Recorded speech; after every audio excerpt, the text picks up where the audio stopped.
Ce budget, je le résumerai en 3 chiffres. 8 milliards de coupes dans le budget de l'État, 19 milliards d'aides aux entreprises, contre seulement 3 milliards de mesures en faveur des ménages.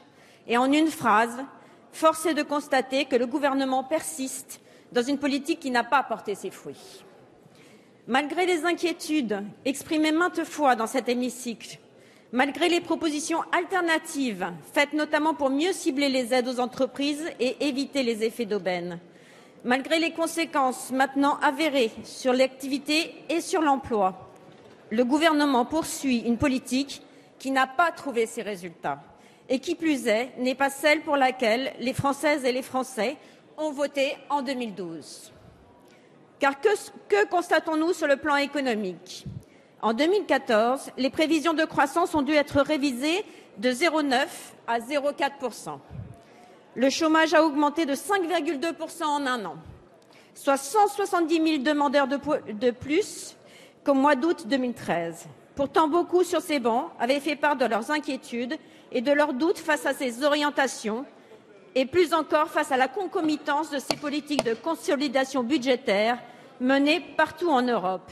Mais ils n'ont pas été entendus. Alors oui, bien sûr, vous nous parlerez des points positifs de ce budget.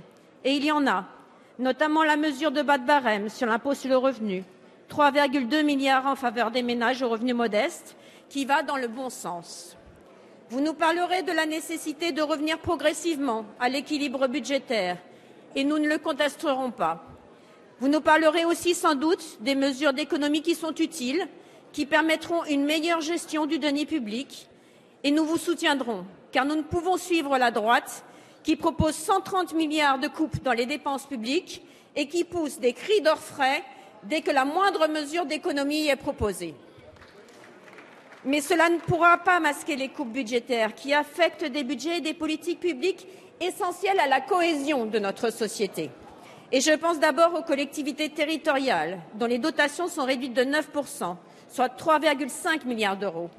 Je pense bien sûr ensuite au budget de l'écologie, en baisse de 6 %, soit 481 millions d'euros de coupes budgétaires, et ses répercussions sur l'Agence de financement de transport, qui voit son budget à peine stabilisé à 1,9 milliard, très en deçà des besoins exprimés. Alors oui, Monsieur le ministre, je sais que vous ne faites que gérer les conséquences financières d'une gestion chaotique du dossier de la taxe poids lourds, chaos dont les responsabilités sont partagées à droite comme à gauche.